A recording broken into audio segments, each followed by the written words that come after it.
नमस्कार, आप सभी का स्वागत करती हूं भारत 24 पर। मैं हूं आपके साथ पूर्णिमा मिश्रा और वक्त है दहाड़ का।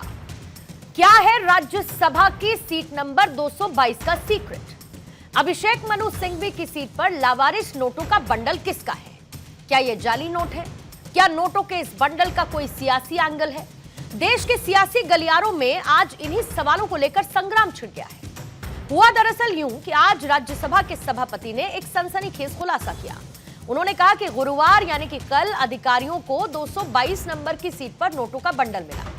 सभापति जगदीप धनखड़ ने अभिषेक मनु सिंघवी का जिक्र किया और कहा कि यह सीट अभिषेक मनु सिंघवी को अलॉट की गई है। उन्होंने इसकी जांच के आदेश दे दिए। इस पर राज्यसभा में सत्ता पक्ष और विपक्ष के बीच तीखी बहस नोकझोंक शुरू हुई। मल्लिकार्जुन खड़गे ने कहा कि जब तक जांच रिपोर्ट सामने नहीं आ जाती है तब तक सिंघवी का नाम लेना गलत है। इस पर सत्ता पक्ष ने आपत्ति जताई। अभिषेक मनु सिंघवी ने कहा कि कल मैं सिर्फ 3 मिनट के लिए संसद गया था। मेरे पहुंचते ही कार्यवाही स्थगित हो गई और मैं 500 का सिर्फ एक नोट लेकर संसद जाया करता हूं। मुझे नहीं पता ये साजिश किसकी है। इधर बीजेपी ने इस मुद्दे पर कांग्रेस को घेरना शुरू कर दिया है। इसके तार भ्रष्टाचार से जोड़े जाने लगे। हालांकि यह कहना कि नोटों का बंडल अभिषेक मनु सिंघवी का ही है जल्दबाजी होगी, क्योंकि अभी मामले की जांच चल रही है। लेकिन नेताओं के बीच जुबानी जंग तेज हो चुकी है। अब सवाल यह उठता है कि क्या नोटों के बंडल का कोई सियासी कनेक्शन है? जब सदन में किसी प्रस्ताव पर वोटिंग ही नहीं चल रही तब नोटों का क्या काम था? क्या यह नोट किसी रिश्वतखोरी के सबूत है? क्या नोट लेकर सवाल पूछने का यह मामला? अगर हां तो इसके पीछे किसका हाथ है?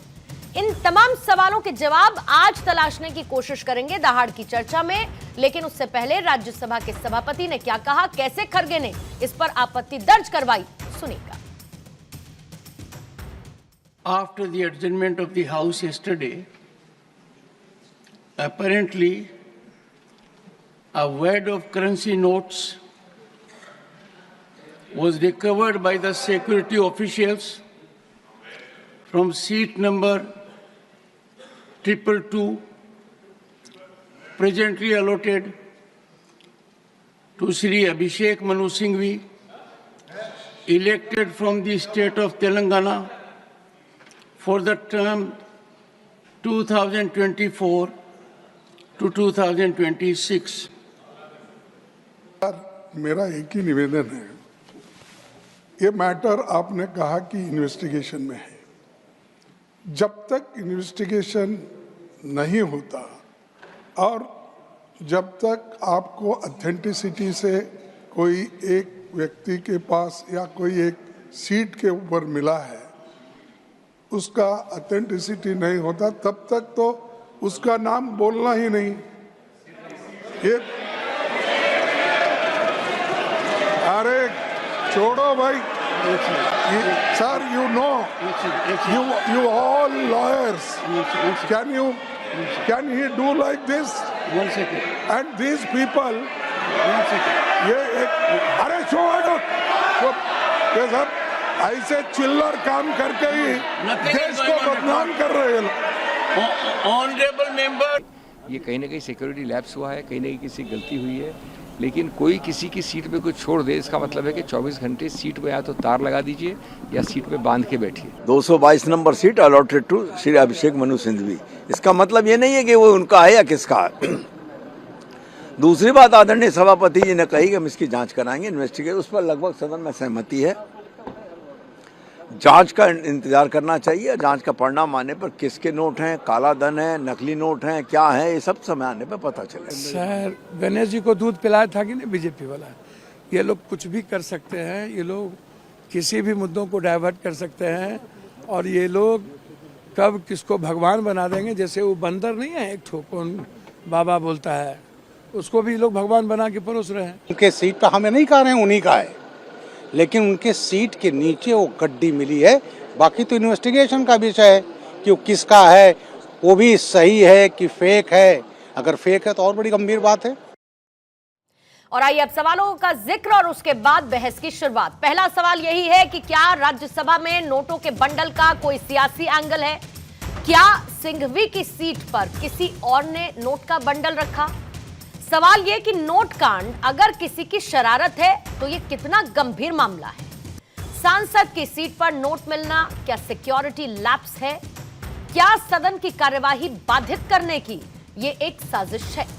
हमारे साथ मेहमानों का खास पैनल मौजूद है। मेरे साथ मौजूद है शिवम त्यागी, बीजेपी के प्रवक्ता, नासिर हुसैन साहब हैं, कांग्रेस के प्रवक्ता, चर्चा में इस वक्त मौजूद हैं, तारिक खान साहब हैं, समाजवादी पार्टी के प्रवक्ता, इस वक्त मौजूद हैं। मेरे साथ डॉक्टर प्रत्युष मणि त्रिपाठी हैं, संविधान विशेषज्ञ के तौर पर, और एडवोकेट हर्ष दाहिया, राजनीतिक विश्लेषक के तौर पर। और क्योंकि सर आप वकील भी हैं तो मैं एक लीगल एंगल भी इसका समझना चाहूंगी। आप सभी मेहमानों का बहुत बहुत स्वागत करती हूं। सबसे पहले शिवम त्यागी, आपके पास आते हुए, क्या लगता है कि जांच से पहले सियासी मुद्दा बनाने की कोशिश इसको की गई? कैश कांड को लेकर बीजेपी को संदेह क्या है? इसको किस तरीके से गंभीरता की श्रेणी में आप रखते हैं? और अगर जांच के बाद आया कि ये कोई शरारत है या ये किसी और ने काम किया, तब क्या?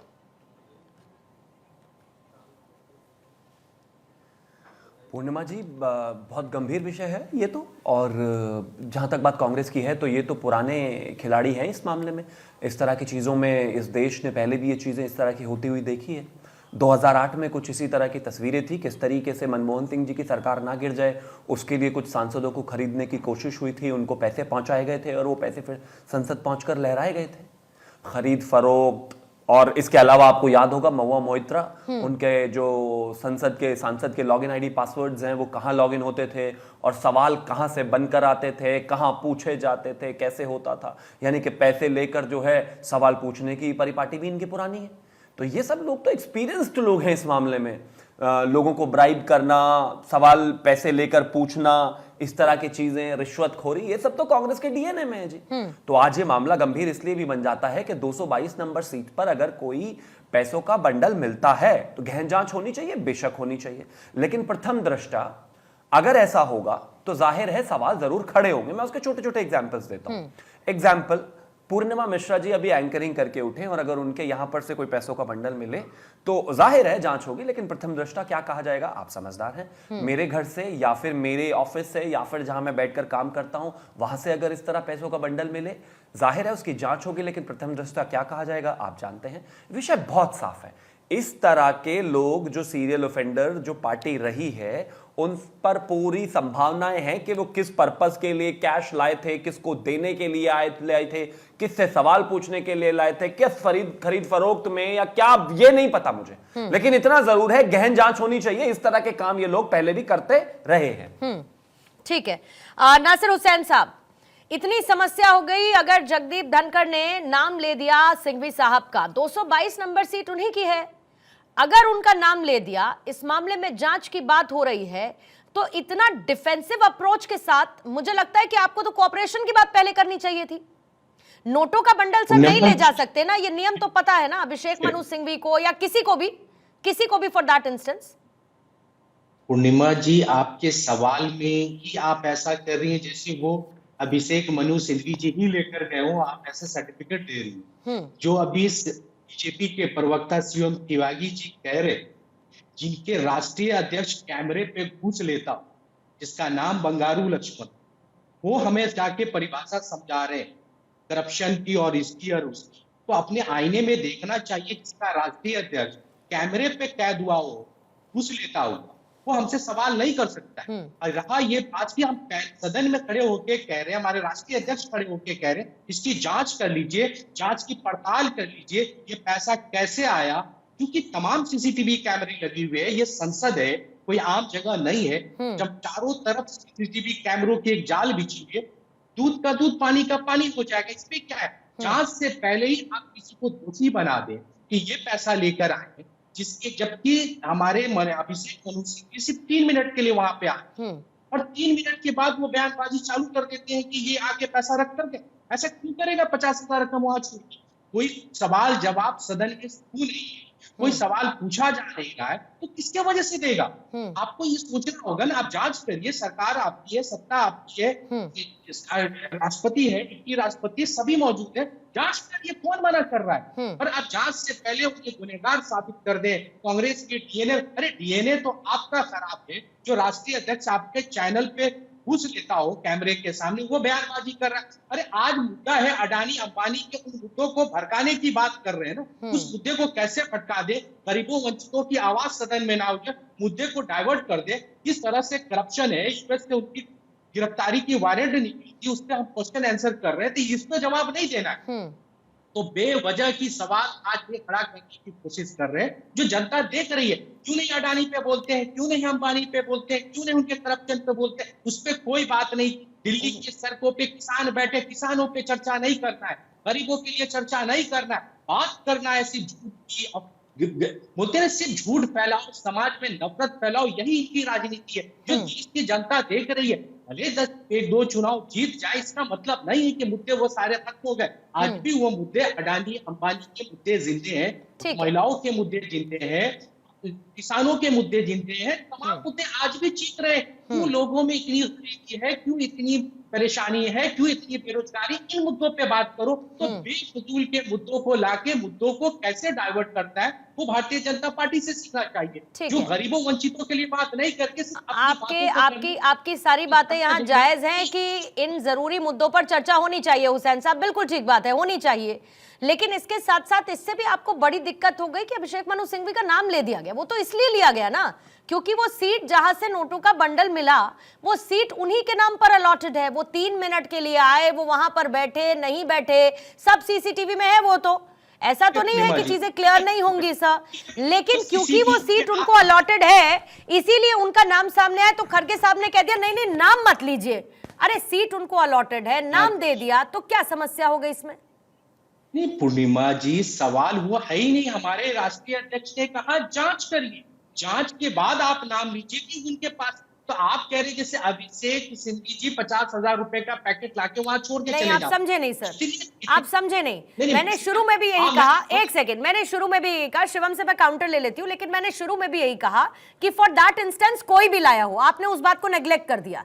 आपने कहा मैं सर्टिफिकेट दे रही हूँ कि अभिषेक मनु सिंघवी लेकर आए। अभी भी मैंने यही कहा आपसे कि 222 नंबर की सीट उनको अलॉटेड है। यही वजह रही कि धनखड़ साहब ने उनका नाम लिया, लेकिन खड़गे साहब को नाम लेने से दिक्कत थी, जबकि सीट उनको अलॉटेड है। बहुत ऑब्वियस सी बात है कि उनका नाम लिया जाएगा और जांच की बात तो हो ही रही है ना। बहरहाल शिवम जल्दी से काउंटर लेती हूँ। ठीक है सर, पॉइंट ठीक है। सीट के पास मिलने से ये साबित नहीं होता है कि अभिषेक मनु नहीं, कोई साबित नहीं कर रहा है, कोई साबित नहीं कर रहा है, कोई साबित नहीं कर रहा। लेकिन 222 नंबर सीट उनकी है, ये सबको पता है। शिवम त्यागी तो है, ये इंकार कर रहा है। हाँ ठीक है शिवम, थैंक यू। देखिए मुझे एक चीज बताइए, ये कहते हैं कि जांच होने दीजिए, जांच से पहले नाम मत लीजिए, जांच होने दीजिए, जांच से पहले नाम मत लीजिए। राफेल में जांच हुई थी, सुप्रीम कोर्ट ने तमाचा मारा, आज तक आप उसका गाना गाते फिरते हो। किसी ने कहा कि नाम मत लीजिए? रोजाना मोदी जी का नाम लेते रहते हो आप, लेकिन उसमें तो नाम लोगे। जांच होने के बाद भी अब सब कुछ हो गया, क्लैरिटी आ गई है, तब भी नाम लोगे। लेकिन यहां पर मनु सिंघवी जी का नाम ले ले तो इनको कहते हैं नहीं नाम मत लीजिए। अरे नाम ही तो इंसान है भाई, भगवान थोड़ी ना है जो नाम ना ले। क्यों ना ले नाम? इस देश में 1000 जांच होती है दिन रात, और पॉलिटिकल सटायर में ये होता है कि उसके ऊपर डिबेट्स भी होती है, डिस्कोर्स भी होती है, एक्शन भी होता है, रिएक्शन भी होता है, सब होता है, पूरी डिबेट्स होती है। प्लीज आप इनको रोकेंगे? नासिर जी सुन लीजिए पहले, मैं नहीं लड़ना चाहता। सुन लीजिए नासिर साहब, सुन लीजिए पहले, फिर उसके बाद बोलिए। Thank you. मैं लड़ना नहीं चाहता, कोई लाभ ही नहीं है इस बात का। इस देश में कमाल की बात हो गई, आदरणीय प्रधानमंत्री जी पर 16 साल जांच चली है, तो लगातार रोजाना दिन रात उनको मौत के सौदागर से लेकर क्या क्या निकाह, पूरी कांग्रेस पार्टी जो है हेड ओवर द हिल्स खड़ी रहती थी, वही काम था उनका। और करते क्या हो? आज भी 2002 चिल्लाते रहते हो। उसमें जांच ही चल रही थी ना, फिर नाम लेने की क्या जरूरत थी? आदरणीय गृह मंत्री जी का क्विटल हुआ, उसमें कुछ नहीं निकला। उनको पूरे 12 साल 13 साल आपने लगातार इसी तरीके से ट्रैक किया हर चीज में। कैसे नाम ले लिया आपने अगर जांच नहीं हुई तो? आज अपने मामले में कुछ हो गया तो नहीं जांच करिए। अभिषेक मनु सिंघवी जी 50,000 क्यों लाएंगे? वो क्या करेंगे? अरे हमें क्या पता क्या करेंगे, क्या लाएंगे? आज की सिचुएशन ये है कि वो उनकी सीट पर मिले हैं, उनको जवाब देना पड़ेगा, जांच होगी, सीसीटीवी कैमरास में खंगाला जाएगा, उसके बाद जो भी होगा सामने होगा। लेकिन नाम मत लीजिए, नाम लिया जाएगा और ऐसे ही लिया जाएगा, डिबेट्स भी होंगे, डिस्कशन भी होगा। ठीक है, मुझे टीवी कैमरा वहां मौजूद था, कितना टाइम लगता है कैमरा ऑन करके चेक करने की? ठीक है सर, वो जांच का हिस्सा है ना, कैमरे खुलेंगे, सिक्योरिटी लैब्स है या नहीं, अंदर कैसे इतने पैसे ले आया, कोई भी जो भी लेकर आया वो कैसे ले आया, ये सभी उसी जांच का ही हिस्सा होने वाले ना। बहरहाल तारिक खान साहब आपके पास आते हुए नोट कार्ड, ठीक है साहब, थोड़ा समय दीजिए, बाकी मेहमानों के पास भी जाने का समय हुसैन साहब दीजिए। तारिक खान साहब आपके पास आते हुए, क्योंकि एक तरफ ये भी है कि ये नोटों का बंडल मिलना, इसके पीछे कोई सियासी एंगल भी है क्या, कोई सियासी साजिश भी है क्या? कितना गंभीर इसको समाजवादी पार्टी मानती है? क्योंकि इतिहास ये बताता है कि किस तरीके से सदन के अंदर नोट लहराए गए, किस तरीके से पैसों के बदले सवाल पूछे गए, जिसको लेकर बीजेपी हमलावर रही है। और ऐसे बहुत सारे मामले जो ये दर्शाता है कि सदन के अंदर नियमों तक को बदलना पड़ा, जिसमें खुद सुप्रीम कोर्ट की तरफ से आया हुआ आदेश है मार्च 2024 का। सर तारिक खान साहब, एक हाइपोथेटिकल सिचुएशन ले लीजिए, जैसे आपने कहा कि सवाल के बदले पैसे लिए गए, तो मान लेते हैं कि अगर किसी ने पैसे दिए होंगे तो अभिषेक मनु सिंघवी उसको लोकसभा लेके चले गए होंगे कि देखो, सबको बताते वहां कि देखो ऐसा हुआ है और ये हुआ। ये मतलब मुझे नहीं लगता, ये हंसने वाली बात है, लेकिन मामला गंभीर है। किसी निष्कर्ष पे बहुत जल्दी पहुंच जाना ये भारतीय जनता पार्टी का पुराना चरित्र रहा है। आज उसको मतलब बहुत ज्यादा उस पर डिस्कस करने की जरूरत नहीं है।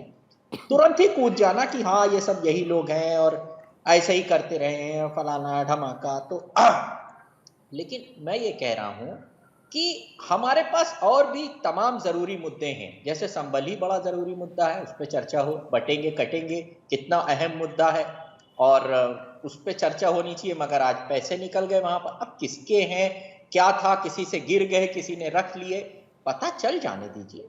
उसके बाद आरोप भी लगाइएगा, उसको सजा भी दीजिएगा। पता नहीं किसी भाजपा वाले का हो, धनखड़ साहब का भी हो सकता है पैसा। अगर उनकी सीट पे मिलता तो ये कहा जाता कि वो धनखड़ साहब का है, या किसी और के सीट पे मिलता तो कहा जाता कि उनका है। लेकिन अब मिला है, वहां से क्या वजह है, कैसे आया, क्या है, सब कुछ पता करने की जरूरत है। संसद चलने नहीं दी जा रही है। मैं सुषमा स्वराज को और अरुण जेटली को कोट करता हूं, जो भारतीय जनता पार्टी लगातार 2012 में सुषमा स्वराज ने एज इट इज कहा, संसद को काम न करने देना किसी भी अन्य लोकतंत्र की तरह लोकतंत्र का रूप है। Sushma Swaraj 2012 word as it is.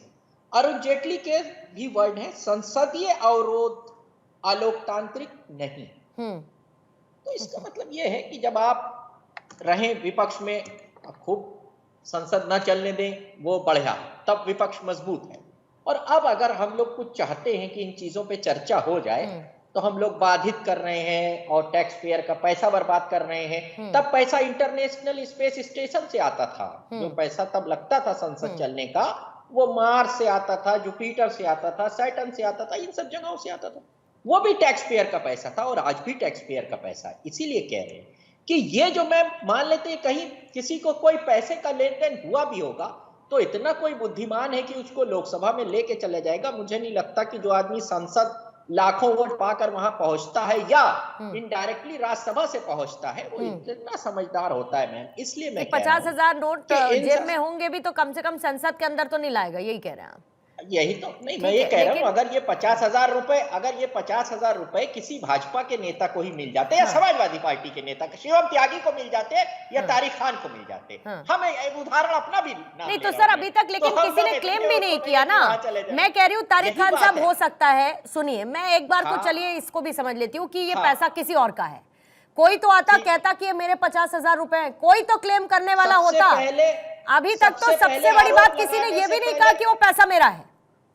सबसे पहले आरोप लगाने से पहले यही कहना चाहिए कि ये पैसे यहाँ मिले, भैया बता दो। सर जिस सीट पर मिले वो तो कहने में क्या दिक्कत है? आपने धनखड़ साहब का नाम लिया, आपने कहा कि जगदीप धनखड़ का हो सकता है, इसीलिए मैं अपनी जिम्मेदारी समझते हुए इसको थोड़ा सा आपके एंड पे सर रोकते हुए करेक्ट करना चाहूंगी, क्योंकि आप सभापति के बारे में बात कर रहे हैं और सभापति की कुर्सी जो है, सभापति की जो पोजीशन है वो सबसे ऊपर और बहुत सम्माननीय होती है, इसलिए क्योंकि आपने उनका जिक्र किया, मैं उसको लेकर देखिए आपको करेक्ट करना चाहूंगी।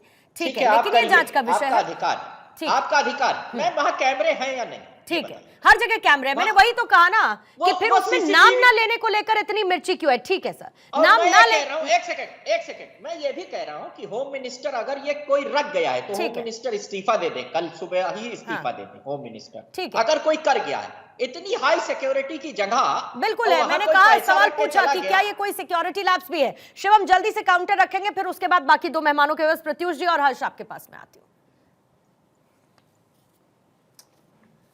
देखिए, मैं एक चीज़ कहना चाहता हूँ। सबसे पहले तो ये बहुत ही निचले स्तर की टिप्पणी है कि ये पैसे जगदीप धनखड़ के भी हो सकते हैं, उपराष्ट्रपति के भी हो सकते हैं, ये अपने आप में बेशर्मी है, इसका तो खैर कोई इलाज ही नहीं है। लेकिन मैं फिर भी एक चीज़ कहना चाहता हूँ कि जो ये कहा गया कि जांच का विषय है, नाम क्यों लिए जा रहा है, मुद्दे और भी इंपॉर्टेंट है, बिल्कुल इंपॉर्टेंट है, लेकिन ये मुद्दा भी इतना ही महत्वपूर्ण है। और रही बात 50,000 की, हम तो गरीब लोग हैं भाई, हमारे पास कहाँ 50,000 रुपए मिल रहे हैं? 2-2, 3-3 लाख करोड़ के जिनके घर घराने बने हुए हैं उनके होंगे, हमारे नहीं है। लेकिन अंततः इतना जरूर है कि ये कोई बहुत छोटा विषय है नहीं। किस संबंध से जुड़ा हुआ है, कहां से है, क्या है, ये नहीं पता, ये जांच का विषय। और रही बात कैमरास की, बिल्कुल ठीक बात है, कैमरास में पता करने में शायद बहुत ज्यादा समय ना लगे, लेकिन कौन लाया है, कोई भी इसको एक्सेप्ट नहीं कर रहा, वो कहां से घुसे, कैसे आए, किसके तहत आए, सब कुछ जांच करके एक ही घंटे में, एक ही मिनट में नहीं क्लियर कर सकते, क्योंकि अभिषेक मनु सिंघवी का विषय है या कांग्रेस का विषय है तो 10 सेकंड में जांच करके एकदम तुरंत सामने कर दो, ऐसा नहीं हो सकता भाई। एक प्रोसेस है, वो निकलकर सामने आएगा और देश को पता चल जाएगा किसके 50,000 रुपए अखिलेश यादव जी की जेब में थे या कोई और इनके 35 सांसद है उनकी जेब में थे, या ऐसा हो सकता है कि भाई संभल में जिस ऐसा भी हो सकता है संभल में जिस सांसद का नाम आ रहा है, क्या पता वो पत्थरबाजों को बांटने के लिए घूम रहे हो। बल में आप चर्चा करते हैं ना। सुनिए ना सर, नासिर साहब सुनिए, 100 बात की एक बात है कि इतना पैसा लाना सदन के भीतर अलाउड नहीं है, नियमों के खिलाफ है। 100 बात की बात सर क्लियर है, ये बहुत ज्यादा ठीक है। मुझे प्रत्युष लाना गैर कानूनी है पर लाया, पर इसकी बिल्कुल ठीक बात है, तो इसकी तो जांच होगी ना, इसकी जांच कौन कह रहा है कि नहीं होगी सर? मगर उससे पहले ही आप साबित कर रहे हो। कोई नहीं साबित कर रहा है, कोई नहीं साबित कर रहा है, वो सिर्फ 222 नंबर सीट पर मिला जो कि सिंघवी साहब की है, इसीलिए उनका नाम सामने आया। कोई साबित नहीं कर रहा है इस बात को सर। किसने रखा है, ठीक है, बिल्कुल वो जांच का हिस्सा है। ठीक है सर, ठीक, थोड़ा सा मुझे नियमों को समझने दीजिए। डॉक्टर प्रत्युष मणि त्रिपाठी आपके पास और फिर हर्ष आपके पास आती हूँ। प्रत्युष मणि त्रिपाठी साहब, मैं जल्दी से एक आपसे क्रक्स चाहूंगी इसके इतिहास को लेकर, क्योंकि सदन के अंदर कैश कांड, नोट कांड एक बहुत गंभीर मुद्दा रहा है और इतिहास इसकी गवाही देता है कि इससे पहले भी किस तरीके से हुआ, किस किस चीज के लिए इस्तेमाल हुआ, कितना गंभीर यह मामला रहा। लेकिन इसके साथ साथ नियमों में तब्दीली आई, नियमों को बदला गया, ये बताया गया कि आप बंडल नहीं ला सकते हैं, कुछ आप खुले पैसे लाना चाहते हैं वो एक अलग बात है, लेकिन नोटों का बंडल वहां पर नहीं आ सकता है। इन नियमों की नजरअंदाजी जिसने भी की, ये कितना गंभीर मामला बनता है। दूसरा, इसके रेपरकशंस क्या हो सकते हैं जांच में जिसका भी नाम सामने आएगा उसके लिए। दुष्यंत की पंक्तियां हैं, मत कहो आकाश में कोहरा घना, मत कहो आकाश में कहरा कोहरा घना है, यह किसी की व्यक्तिगत आलोचना है। पक्ष और प्रतिपक्ष संसद में मुखर है, बात इतनी है कि कोई पुल बना है। बात इसकी नहीं है कि किस सीट संख्या के नीचे किस व्यक्ति के लिए वो सीट अलॉटेड थी जिसमें वो नोटों के बंडल मिले। ये बहुत बहुत ज्यादा गंभीर विषय, ये राष्ट्रीय सुरक्षा का विषय है, संसद की सुरक्षा का विषय है। इसमें वो तमाम जो इतिहास अगर आप देखेंगे पिछले 30-40 सालों में, जब कैश फॉर क्वेश्चन स्कैम हुआ, नोटों के बंडल क्वेश्चन पूछे गए, नोटों की बंडल लहराए गए, ये सारी बातें हो चुकी हैं, उसके बारे में बार बार कहना उचित नहीं है। आर्टिकल 89 ऑफ द कॉन्स्टिट्यूशन, हमारे संविधान का अनुच्छेद 89 कहता है कि राज्यसभा के सभापति उपराष्ट्रपति होंगे और जो कार्यवाहक पदेन सभापति के रूप में हमारे देश में उपराष्ट्रपति कार्य करेंगे, वही नियमों को संचालित करेंगे, सदन को संचालित करेंगे। तो ये इसलिए जांच का विषय है कि अभी पिछले कुछ समय पहले हम लोगों ने देखा था, कुछ सत्र के पहले, कि कुछ लोग मीडिया सेल की गैलरी से होते हुए किस तरह से संसद के भीतर, नए संसद भवन की ये घटना अभी बहुत ज्यादा पुरानी घटना नहीं है। अभी उस सिक्योरिटी लैब्स की जांच हुई भी कि नहीं हुई, उसमें क्या निष्कर्ष निकले, किसको दोषी माना गया, किसको सजा दी गई, हमें तो नहीं पता है, हमारी जानकारी में नहीं है, शायद पब्लिक डोमेन में। अब किसी सांसद की सीट के नीचे कुछ रुपयों के बंडल मिलते हैं, उस सांसद का नाम लेने भर से वो गुनहगार नहीं हो जाते, ना उनसे ये कोई साबित होता है कि ये काम उन्होंने किया। लेकिन अगर वहां पे रुपए के बंडल मिले हैं तो किसने पहुंचाए, किसने रखे, क्यों रखे, उसके पीछे उद्देश्य क्या है। कॉन्स्टिट्यूशन में, लॉ में एक मेंसेरिया एक बड़ा महत्वपूर्ण कॉन्सेप्ट होता है, यानी मोटिव, इंटेंशन। तो वो सब बहुत बड़ी जांच का विषय है और मुझको लगता है कि ये हमारे जो सभापति हैं राज्यसभा के, ये उनका दायित्व भी है कि जितना जल्दी हो सके इसकी पूरी जांच हो और जो भी इसमें सही गलत दोषी पाया जाए उसमें दीर्घशील विवेक के आधार पर निर्णय किया जाए और निश्चित रूप से ऐसी कठोर अनुशासनात्मक और दंडात्मक कार्रवाई हो कि जो लोग इसके लिए दोषी हैं वो आगे के पीढ़ियों के लिए एक सबक दे सके कि अगर इस तरीके की गलती होगी तो इसको माफ नहीं किया जाएगा। ठीक। ये देश की सुरक्षा का सवाल है, संसद की सुरक्षा का सवाल। बिल्कुल सर।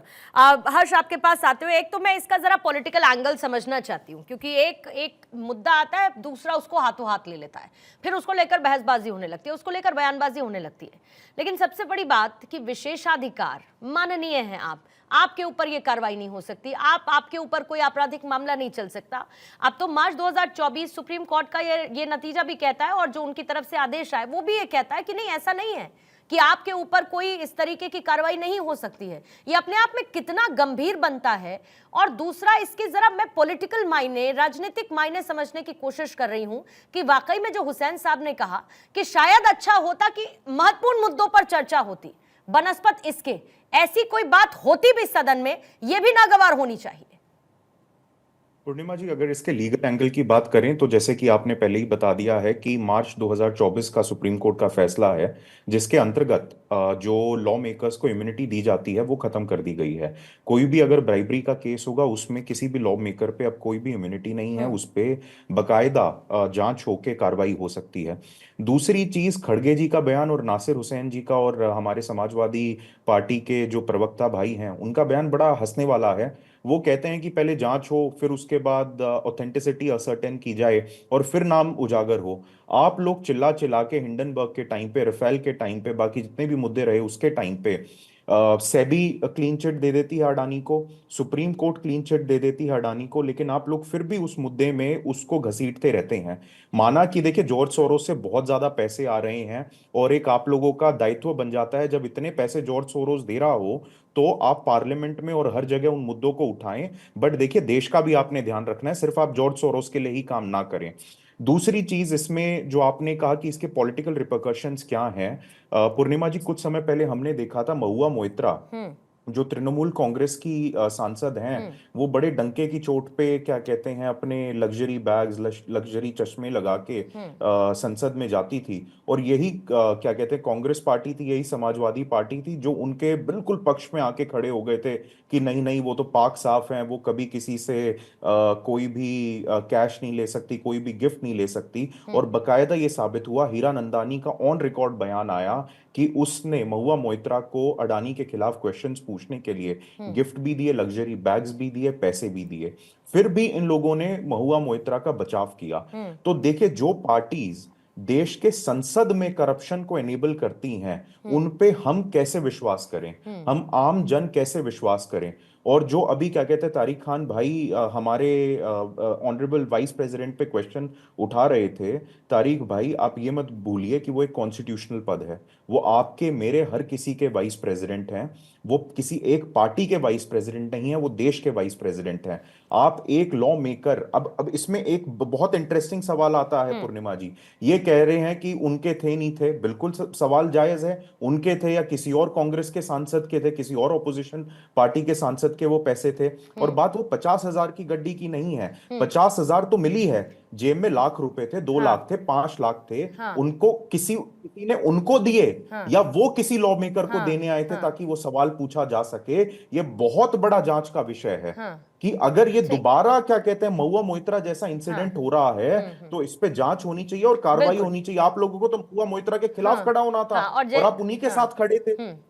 कम से कम मिट्टी डालने की कोशिश तो नहीं करनी चाहिए सर, और वो भी जब संसद में इस तरीके की गतिविधियां किसी भी तरीके से देखने को मिले। सर हुसैन साहब, आपका काउंटर लूंगी। जॉर्ज सोरोस तक की बात की अभी हर्ष दहिया ने, इतने पैसे आ रहे हैं तो संभालने तो होंगे। एक लाइन पढ़ता हूं, इतनी सच बोलो कि होठों की तबस्सुम न बुझे, इतनी सच बोलो कि होठों की तबस्सुम न बुझे, रोशनी मत खत्म कर आगे अंधेरा हो। तो इतना झूठ बोलने वाली जो ये पार्टी है, और हर जी अभी बेतहा झूठ बोल रहे हैं। मुझे लगा पॉलिटिकल एनालिसिस्ट है, ईमानदारी से अपनी बात रखेंगे, मगर भारतीय जनता पार्टी से भी ज्यादा झूठ आगे बढ़। अरे अडानी का नाम हमने नहीं रखा है, अमेरिका ने उस पर अरेस्ट वारंट निकाला है, ऐसा नहीं है कि उसका नाम नहीं आया है। अरे उसका नाम आया है, हमने करप्शन पे उसकी बात उठाई है, तो उसमें दर्द क्यों हो रही? धरावी से नासिर गलत जी, आप तरीके ये से बताइए, आप अमेरिका की न्याय प्रणाली पे भरोसा करते हैं या इस देश की न्याय प्रणाली पे भरोसा करते हैं? आप जॉर्ज सोरोस की चली हुई सरकार पे भरोसा करते हैं या देश की न्याय प्रणाली पे भरोसा करते हैं? ओसीसीआरपी का जो आर्टिकल निकले, जो साबित हो गया कि यूएस एड और जॉर्ज सोरोस उसको फंड कर रहा है। देश की बात कर रहे हैं, आपको विदेशों मैं से एक बात सर्टिफिकेट पूछना चाहिए। चाहती हूँ हुसैन साहब। विदेशों के मुद्दे पे हमारे देश की कंपनियों को घेरते हैं। लाते थे, कहते थे भारत में आपके नेता विदेश जाके भारत का नाम खराब करते हैं, किसके पैसे पे? जॉर्ज सोरोस के पैसे पे। किसका नाम रोशन करते थे? देश के प्रधानमंत्री विदेश में किसका नाम रोशन करते थे? देश में पैदा होने वालों को शर्म आती थी। ये कौन कहता था? कौन कहता था? नरेंद्र मोदी साहब कहते थे। देश नासिर हुसैन साहब, एक बात बताइए, सर, मुझे एक बात बताइए। हाँ नासिर हुसैन साहब, मुझे ये बताइए बात कि कांग्रेस को ज्यादा तकलीफ किस बात से है? अभिषेक मनु सिंघवी का नाम लिए जाने से ज्यादा समस्या है, जॉर्ज सोरोस का नाम लिए जाने से ज्यादा समस्या है, और डिस्पाइट ऑफ जब आप इक्वल फ्रीडम एंजॉय करते हैं अडानी का नाम लेने पे, तो आपको जॉर्ज सोरोस का नाम लेने में ज्यादा समस्या हो रही है या फिर सिंघवी साहब का नाम लेने में ज्यादा समस्या? पूर्णिमा जी, सॉरी टू इंटरप्ट, बट आप ये देखिए, जब तक अभिषेक मनु सिंघवी की बात थी तब तक नासिर जी को इतना गुस्सा नहीं आया था। जॉर्ज सोरोस अपने क्या कहते हैं फंडर का नाम लेते ही देखिए कैसे तिलमिला गए। आपकी तिलमिलाहट बड़ी मजेदार है नासिर भाई, बड़ा मजा आ रहा है आपको गुस्से में देख के। जॉर्ज सोरोस, अब आपके फंडर का नाम आएगा तो बिल्कुल गुस्सा तो आएगा ही। हमें गुस्सा क्यों आएगा? गुस्सा आपके झूठ पे आ रहा है। जब देश के प्रधानमंत्री विदेशों में हमारे देश का नाम खराब करते थे तब आपके चेहरे पे झुंझलाहट। उन्होंने तो देश का नाम रोशन किया है। उन्हें प्रधानमंत्री जी को इतने क्या कहते हैं कंट्रीज में अपना सर्वोच्च सिटीजन अवार्ड दिया है। राहुल गांधी को कितने मिले? पैसे दी हुई जनता को वहां पे बुला के कैम्ब्रिज जाते हैं, ऑक्सफोर्ड जाते हैं, कभी कहीं जाते हैं, जॉर्ज सोरोस के पैसे पे ट्रैवल करते हैं, देश के खिलाफ देश को बदनाम करते हैं। ठीक है, डिबेट नहीं होंगे, लेकिन में हमारे देश को गाली देते हैं। अरे आपने कितनी कंपनियां बनाई इस देश के लिए जहां लोगों के लिए काम मिले। लेकिन शिवम, इसमें एक और कंसर्न है बहुत बड़ा, इधर उधर नहीं जाते हैं। नेशनल हेराल्ड बना दी ना कांग्रेस परिवार ने, नेशनल हेराल्ड बना दी।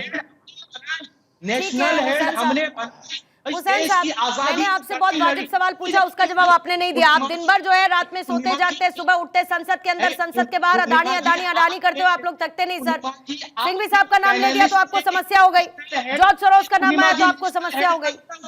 आप नेशनल हेल्थ पे सुन लीजिए, नेशनल हेल्थ देश की आवाज थी, इस देश की आजादी के जो स्वतंत्रता सेनानी उनकी आवाज थी। उस अखबार पे हमला किया क्योंकि उन्हें नफरत है स्वतंत्रता सेनानियों ने उस वक्त देश की आजादी की जो लड़ाई लड़ी उससे, जिससे गांधी परिवार ने कई सौ करोड़ रुपए का घपला किया, अगर उसको उजागर कर दिया जाए तो बड़ा दर्द होता है, समझते हैं हम। ठीक है हर्ष, समझते हैं। हर्ष प्लीज, आपको रोकूंगी मैं, ये बहुत डिबेट हो रहा है, इसको प्लीज मुझे रोकना होगा, ठीक है ना? हुसैन साहब प्लीज, पे बात नहीं सर, आप अकेले नहीं है ना डिबेट में, मैं आपसे तब से कह रही हूँ, ठीक है बस करिए सर, हो गया, वो डिबेट हो रहा है ना, अननेसेसरी मुद्दा डिबेट हो रहा है। मुद्दा नहीं, आप नेशनल हेल्थ का मुद्दा आपके पैनलिस्ट लेकर आते हैं, हमारे लोगों पे हमला करके जवाब देते हैं तो आप मुझे रोक रही हैं। सबको पता है कौन किस पर कितना हमला कहां कौन से देश में कब करके आया, सबको पता है सर, सबको पता है। जनता बहुत समझदार है, शिवम आपके पास आते हुए, लेकिन ये अपने आप में एक बहुत इंपॉर्टेंट कंसर्न है जिसको लेकर जाहिर है कि गृह मंत्रालय को भी कंसर्न उतना ही होना चाहिए। सदन और जिस तरीके से नए सदन का निर्माण हुआ उसमें क्या सिक्योरिटी लैप्स एक important issue at the same time नहीं होना चाहिए? 50,000 रुपए जब नियम है अंदर नहीं आ सकता नोटों का बंडल, छूट होती है सर, कोई चेकिंग नहीं होती, घुसिया आप अंदर, कोई आपको चेक नहीं करेगा, कुछ भी ले जाए, ऐसा तो नहीं होता है। पूर्णिमा जी, वो शेर सुना रहे थे, 2 लाइनें सुनाई थी कांग्रेस के प्रवक्ता ने, तो मैं भी बस वही सुना देता हूं कि झूठों ने झूठों से कहा है सच बोलो, और सरकारी ऐलान हुआ है सच बोलो, और घर के अंदर झूठों की एक मंडी है, दरवाजे पर लिखा हुआ है सच बोलो। मतलब कमाल बात हो गई इनकी। आप मुझे एक चीज बताइए, जब इस तरह के टाइम एंड अगेन केसेस जो है लगातार कांग्रेस पार्टी और इंडिया अलायंस के लोगों से निकल कर आए हैं, और हम भी कह रहे हैं और आप भी कह रही हैं, देश का मीडिया भी कह रहा है, सरकार भी कह रही है कि जांच का विषय जांच होने दीजिए, लेकिन मिला उनकी कुर्सी पर से है। ये उस बात से बिल-बिला जाते हैं। किसी एक पैनलिस्ट ने उससे जॉर्ज सोरोस जोड़ दिया तो वो और भड़क जाते हैं। इतनी नाराजगी किस बात की है भाई? पैसे आपके नहीं हैं, आप लाए नहीं हैं, आपको कोई डर नहीं है, आपको कोई दिक्कत नहीं है, सोरोस ने भेजे नहीं हैं, तो फिर आप इतने नाराज क्यों हैं? चिल करिए, आने दीजिए जरा, एक बार सारी चीजें निकलकर रिपोर्ट सामने आने दीजिए, जांच सामने आने दीजिए, सबको पता चल जाएगा।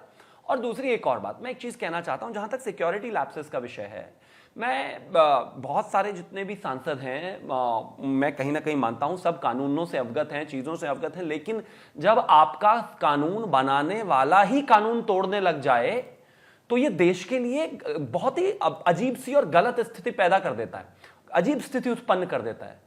जब कानून बनाने वाला, सवाल पूछने वाला सांसद ही लॉगिन आईडी पासवर्ड एक बिजनेसमैन को देके दुबई और हिंदुस्तान से सवाल पूछवाने लग जाए और बदले में एलवी और गुच्ची के बैग लेने लग जाए, तो यह कितनी खतरनाक स्थिति है। पुलिस वाला ही अगर जो कि ना हो गुंडाई करने लगे तो सोचिए मतलब कितनी गलत स्थिति है। सांसद ही जिसको पता है कि नियम कायदे कानून क्या है वही कानून तोड़ने लगे तो कितनी बुरी स्थिति। इसीलिए तो कोई आदमी अनजान व्यक्ति या फिर अनजाने में या फिर जानबूझकर सिक्योरिटी अप्रोच, शुभम इसीलिए तो चेक पोस्ट है ना, तो उसका क्या होगा? वो नजरअंदाज हो गया, नहीं देखा गया, ये अपने आप में इशू नहीं है? बिल्कुल है, बिल्कुल नहीं, मैं मानता हूं बिल्कुल है। जांच होगी, जांच करके जो भी कोई व्यक्ति है इसमें उसको बख्शा नहीं जाएगा, एक कार्रवाई की जाएगी जो मिसाल बने और सांसदों के बीच में भी एक इस बात को लेकर क्लैरिटी रहे कि अगर आप कितने भी बड़े पावरफुल वकील हो, कितने भी बड़े व्यक्ति हो, कितनी भी बड़ी पार्टी से आते हो, अगर आप इस तरह की चीजें संसद की गरिमा को तार तार करते हो तो आपको बख्शा नहीं जाएगा। लेकिन ये खुद एक सांसद के होने के नाते भी सोचने की आवश्यकता, और इससे भी बड़ी बात यह है कि अभी तो कोई एक्सेप्ट ही नहीं कर रहा है। पता नहीं सिंघवी जी 50,000 रुपए मात्र एक्सेप्ट क्यों नहीं कर रहे हैं, क्या वजह है? अब इन सब चीजों के जो जवाब है वो तो कहीं ना कहीं जांच में ही छुपे हुए हैं। लेकिन इतना तय है कि जो भी कोई इसमें आएगा उसको बख्शेगी नहीं सरकार, उसके लिए एक मिसाल कायम करेगी कि इस तरह की चीजें संसद में नहीं होनी चाहिए। परंतु मैं फिर भी यही कहना चाहता हूं, कानून बनाने वाले को तो कम से कम कानून नहीं तोड़ना चाहिए। ठीक है, मैं अपनी क्लोजिंग कमेंट की तरफ बढ़ती हूँ। तारिक खान साहब आपके पास आते हुए, फिर त्रिपाठी साहब आपसे क्लोजिंग कमेंट लूंगी। तारिक साहब। मैम देखिए, थोड़ा समय दीजिए और बीच में कोई ना बोले, इल्तिजा है। जॉर्ज सोरस फंडिंग कर रहा है, कोई सबूत है? कहीं अडानी के खिलाफ कोई मामला हुआ, किसी कोर्ट ने कुछ कहा, किसी देश की कहा, कोई ना कोई सबूत रहे होंगे, इस बिना पे कहा जा रहा है। अगर आपके पास सबूत है, आप बार बार ये बात कह रहे हैं, तो उसको प्रस्तुत करिए पहली बार। अगर नहीं है तो बेवजह इस बात को कहने की जरूरत नहीं। और कहीं अगर अडानी के खिलाफ कोई मामला हुआ है तो कोई ना कोई सबूत जरूर रहे होंगे। यहां नहीं हुआ ये भी मानता हूं, लेकिन कहीं हुए, कुछ सबूत पेश किए गए होंगे। अदालतें तो सबूत पे चलती हैं, ऐसे मुंह से कहने पे तो नहीं। अगर आपके पास है तो जाइए अदालत करिए। अच्छा, विदेश मंत्रालय का बयान इस पर तारिक खान साहब पता है ना? नहीं, ठीक है, वो विदेश मंत्रालय सरकार चलाती है, बयान है ना सर, आपको पता है ना, या मैं बताऊं? आप सुन लीजिए, मुझे बोल लेने दीजिए। आप नहीं बोलिए, आप बोलिए, कोई और बीच में नहीं बोल रहा है। नियम, ठीक है, सरकार का काम है जवाब देना। मैम, विपक्ष की जिम्मेदारी है सवाल पूछना। मैंने पूछा जॉर्ज सोरस का कोई सबूत है, जवाब दें। दूसरा सवाल, क्या सांसदों की चेकिंग का नियम है या नहीं? सांसदों की चेकिंग होती है या नहीं होती? एक सवाल, अगर होती है तो कौन से नियम, क्योंकि सांसद में कार्रवाई की और सारी प्रक्रिया की नियमावली होती है। आप ये मत कहिए कि सिर्फ धनखड़ साहब वहां के मालिक है, नहीं, एक बुकलेट बनी हुई है, सांसद उसी बुकलेट के हिसाब से चलेगी। अब मैं कह रहा हूं इस नियम में क्या है कहीं कि सांसद जो होता है एमपी, उसकी चेकिंग होती है या नहीं होती? अगर नहीं होती तो क्यों नहीं होती? और दूसरा सवाल कि अगर वहां पर सब कुछ, पार्लियामेंट से ज्यादा सुरक्षित जगह कोई नहीं हो सकती, वहां पर सारे कैमरे रहे होंगे, अब तक क्यों नहीं डिस्क्लोज कर दिया गया? अगर अभिषेक मनु संघवी 1 सेकंड 5 सेकंड और गुनहगार है, वो वीडियो मार्केट में डिस्क्लोज कर दिए। धनखड़ साहब से कहिए ऐसे मोबाइल में चला के हम लोगों को दिखा दे कि ये उनकी जेब से गिरा। ठीक है, क्या दिक्कत है? धनखड़ साहब भी अब मोबाइल खोल के दिखाने लगेंगे। सर कुछ भी बात करते हैं आप। अरे कोई भी दिखाए ना, आप दिखा दीजिए, आपको भेज दें। मैं कह रहा हूँ आप मुझे भेज सकते हैं क्या? मैं चुनी गई हूँ क्या? आप में है? तो नहीं चुनी गई आपके पास अधिकार है मुझे भेजने का। मैम मैं सबूत कह रहा हूँ, अगर सबूत बेवजह के सर एग्जांपल्स मत कोट किया करिए ना। और आप भेज सकते हैं, और आप में है अगर अधिकार आपके पास तो भेज दीजिए, भेज दीजिए। फिर क्या दिक्कत है बताइए? जिसके पास है वो भेजे, मेरे पास नहीं है। आपके माननीय नेता है ना, ऐसे आरोप आपके माननीय नेता है, आपके माननीय नेता है अंदर, माननीय धड़कन भी होंगे फिर। ठीक मैं है ना, आरोप आपके हैं ना लगाऊंगा सर, साहब पे ही। बस सबके नहीं, माननीय मैं- है, मैं लेकिन सीधा फिर भी आरोप लगाऊंगा आप वाइस कि प्रेसिडेंट ये की बात पैसा करते हैं, किसी का कम भी से हो कम वहां सकता पर है। आपको करेक्शन मोड में रहने की जरूरत है। त्रिपाठी वाइस साहब, प्रेसिडेंट का भी त्रिपाठी हो साहब सकता है, जल्दी मैं से बार 30 बार सेकंड का सर एक कहूंगा। क्लोजिंग मैं कमेंट repeat आपसे लेते हुए फिर खत्म करूंगी। किसी का भी त्रिपाठी पैसा हो सकता है। पूर्णिमा जी 10 सेकंड दीजिए मुझे। जी सर। मैं इसकी पॉलिटिकल इश्यूज में मैं नहीं जाना चाहता। सपा बसपा कांग्रेस भाजपा आपस में इस विषय पे क्या कहते हैं, इसमें कुल निचोड़ और निष्कर्ष ये है कि वहां पर रुपए कैसे पहुंचे, किस तरह से पहुंचे, जो नियम है, जो जांच की प्रक्रिया है, जो औपचारिकताएं पूरी होनी चाहिए वो पूरी क्यों नहीं हुई, अगर पूरी हुई तो कहाँ चूक हुई, अगर चूक हुई तो उसके लिए कौन उत्तरदायी है, और इस तरह से इस पूरे प्रकरण की गंभीर जांच होनी चाहिए।